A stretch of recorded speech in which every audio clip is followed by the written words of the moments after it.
It's Attorney Walter Hnot here. So one of the things I wanted to take a moment and talk about is how incredibly special this property is because of its location.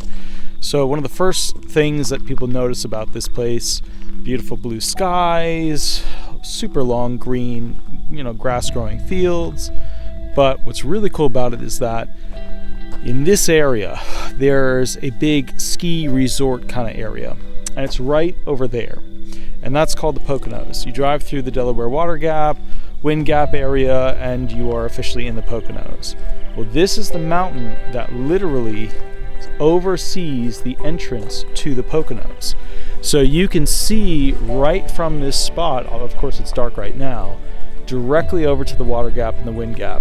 And one of the crazy things about that is that, and the amazing things, is that if you wanted to go to Camelback or Blue Mountain, or even ski or snowboard off the side of this mountain, you could still have that effect, that experience, but it's not that far to drive to those locations.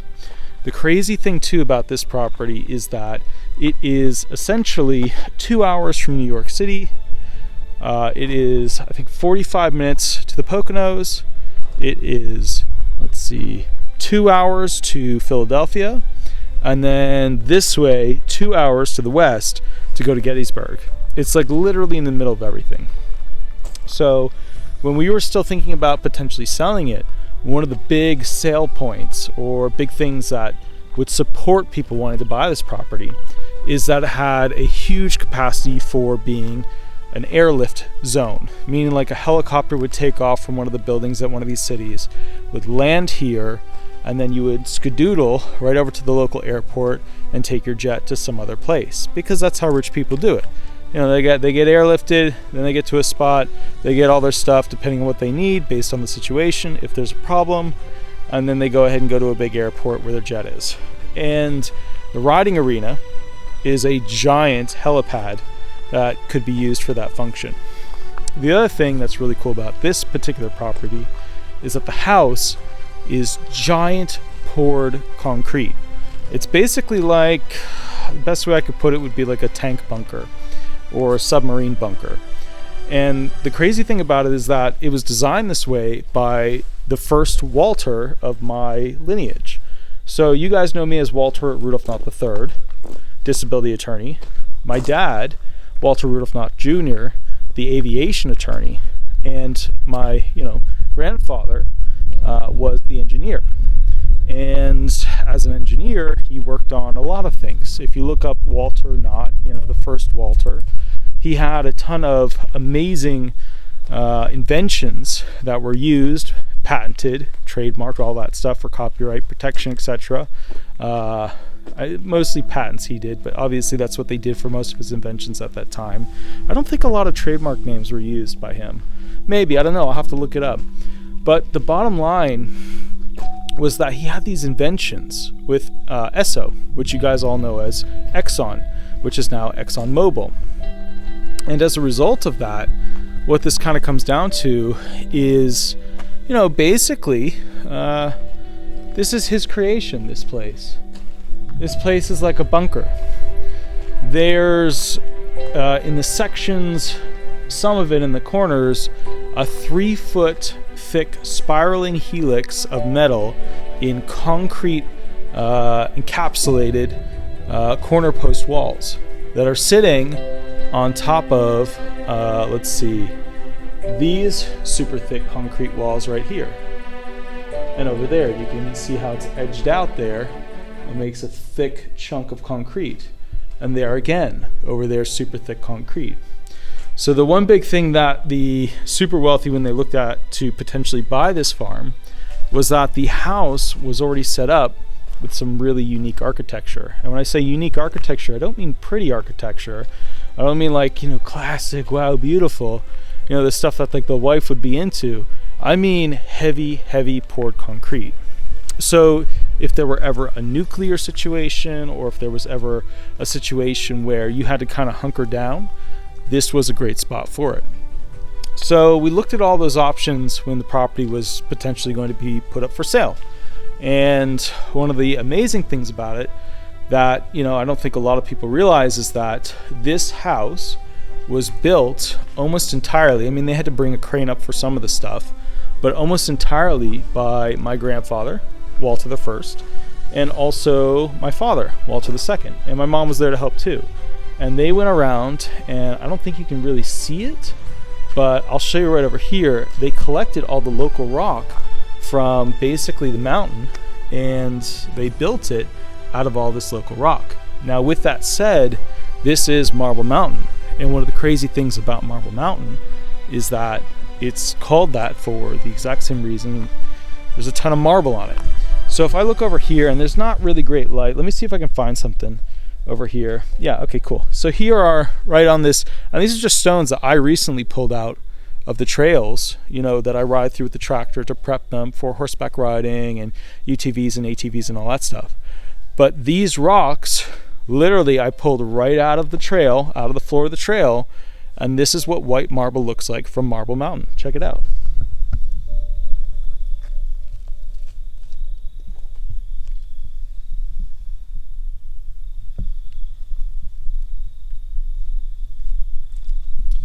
So there's just tons of that stuff. And what's weird for a lot of people is that when you come here and you walk up and down the fields or whatever, you'll just come across a piece of rare rock that isn't rare for here. Another thing that we've started to discover is this crazy beautiful green marble. It's really rare, but it pops up here.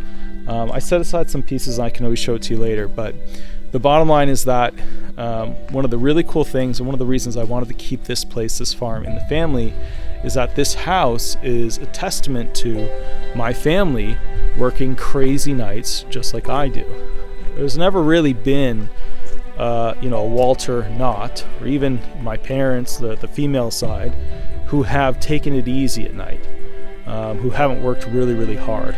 If you go back to my early ancestors, you just basically go one generation up from the first Walter, you realize that we come from very kind of shitty origins. We didn't have any money, we didn't have any standing. A lot of people that argue because, what I look like, that I've been here for so long, because, I look like a European. That's incorrect. We were forced here as a result of a lot of the actions that were happening in Europe, both directly before World War II and as a result of World War II.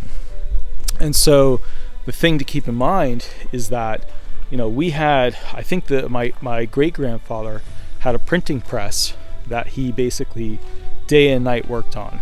And my grandfather, he worked with doing massive engineering projects, including the one that we all know for the nuclear bomb being the Manhattan Project.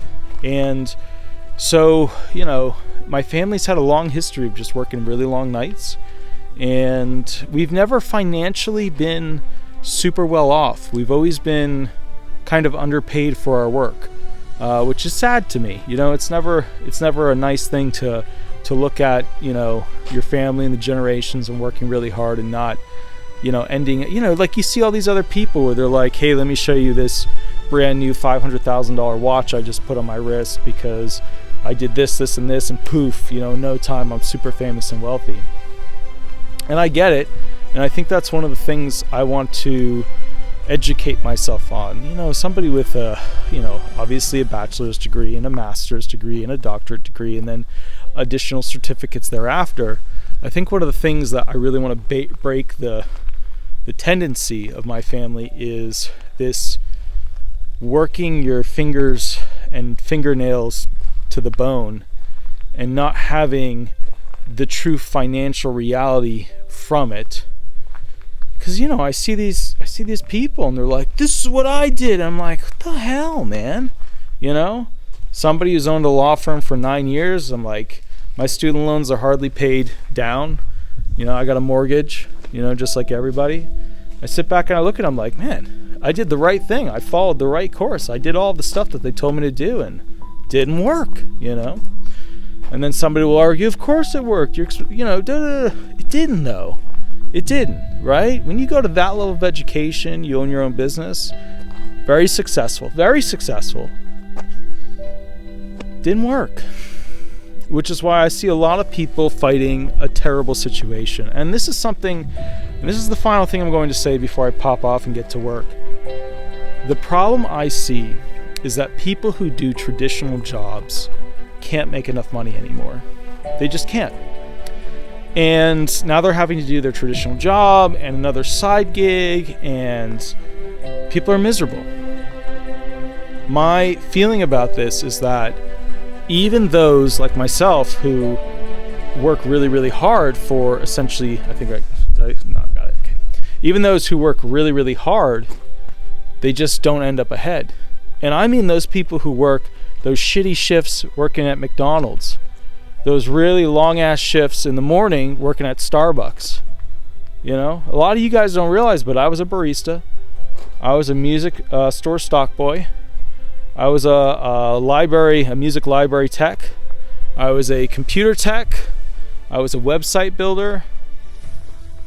I don't have one of those cool stories that they always do an advertisement for online about somebody who made it.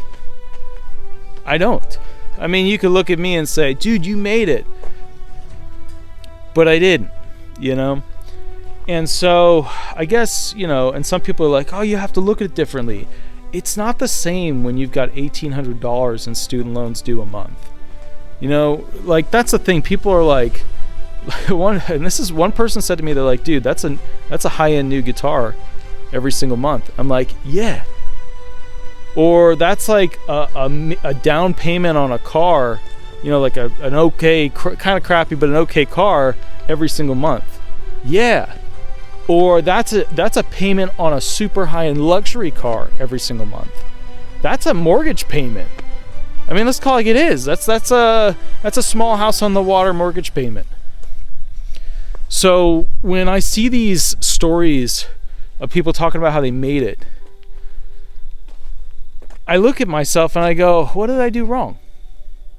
What did I do wrong? And I think that's what it really comes down to, is that there's ways to work hard and achieve financially very little.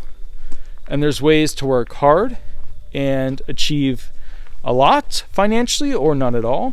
God, I know a lot of people who invent all these crazy new amazing things, and then they basically can't find a way to monetize it. And then all of a sudden they're stuck, you know? They can't push it forward. That's it. They give it to the world, and then some corporation takes it, runs with it, makes tons of money off of it. I think one of the problems that we're facing as a society, as a country, is that we have allowed companies to monopolize the future of ideas. So much so with these potential inventions, or taking over inventions, or buying out inventions, that we no longer have humans being inspired as a single unit. Humans look at something and they're like, oh, well, it takes a team of people to do that. And they never attempt it. And that's bad, because Silicon Valley was made off of men and women with bad haircuts and a bad social life, basically making the future. And I agree, it takes more now. It takes more technology, it takes more staff, it takes more of all those things that a corporation can provide. But still, that idea, that moment, that little thing that they were missing, the puzzle piece to actually push something forward and create something brilliant, that comes from a mind. Think about it this way. We've all these supercomputers, right? All of these supercomputers. We've got one now, the newest one, where the chip can basically pass through it the amount of information that is transferred through the internet in total over, you know, a period of time, short period of time, but still the amount of information through it of all that vastness. We're starting to get into the level of, you know, artificial intelligence, because it can think, see, believe, understand anything. But yet still, these innovations are coming from humans. At what point will the computers replace that? Then the corporations will own the computers will dictate the outcome, and the human will lose even more importance among the future prospects of humanity. Think about this, guys. How important are humans going to be going to space and studying space? Like, we look at Star Trek, and we look at, like, Star Wars and things like that, and there's all these character-driven stories. There's all these families that are pushing some device among the literary concept, right? But let's be realistic here. Why would we send humans out to some planet, right, if we could just have some drone do it and figure everything out, prep the planet to go ahead and take over it? I mean, once we have cold fusion, guys, you can turn any planet into whatever temperature you want. That's the reality.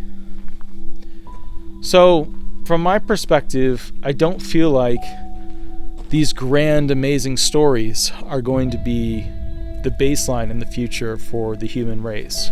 I don't. It's going to be machines doing all that stuff. And that's okay. That's not a problem. That's just the way it is. But I will say this. The only thing that's going to make traveling to these other planets actually important is the human connection to conquering the wild. And when we think of the wild, we think of like a moose, a bear, a deer, or whatever, a fox, whatever. This classic stuff that, you see on like a rad t-shirt from the 80s. But at the same time, the real wild, the real wild, first you have the undiscovered lands that the human body can exist in. Then you go to the undiscovered lands that the human body can barely exist within, which is your Antarctica, things like that. Then you get off planet. Then you go to super hostile planets. Then you go to suns. Did you ever think humans could actually inhabit a sun? They could build a structure around it that, allows them to interact with it, or modify the human being to be able to interact with heat at that level? And then you think, why would we, when we have this perfect little ball? Well, I don't know if you guys have noticed, but property prices are going up. Land is running out. Parcels are getting smaller. And that kind of brings me back to the final idea here. When it comes to this, 44 plus acres, it's weird. It's weird. Like in Florida, they don't really have this stuff in the area where I live. I mean, sure, if you go into the middle of nowhere, you got acres upon acres of just flat land. But this is, this is interesting. There's little houses at the bottom of this mountain, all around it, little houses. But at the top of it, it's just this landscape, untouched, mostly by humans. And we're running out of that. And it's sad. And I don't want to lose that. And I think I get a little bitter about how the government is treating our national parks. They're turning them more into financial suck money out of you situations. Every day they become more like a Disney park. Every day, they're going to add fast passes soon. You've got to pay an extra fee and sign up to go see the really cool parts. And, they're doing all this stuff. But, the bottom line is, at what point are they going to restrict our national parks where, a lot of people won't financially be able to see them? I know a lot of disabled people on SSI or SSDI, so even some retired, that can't afford to go see them. Some would argue those are the people who need to see these places the most. But just to go back to this place, now that it's going to open, not to the public, ironically, because it's been all rented out by one person. It's being open to her clients. I guess the big thing that I've realized with this is I'm really glad we didn't lose it to some person that played a game with some financial system that in 2 years' time made millions and millions of dollars and just said, you know what, I want that, boop. They didn't work shit for that. They didn't build the system that actually could buy this when it mattered and when it was tough and when you had to build it up and make something of it, And you know what they would do? They'd buy it up, get bored with it, sell it off to some real estate developer, and then At that point, put a bunch of crappy houses on it and sell them at some ridiculously high price.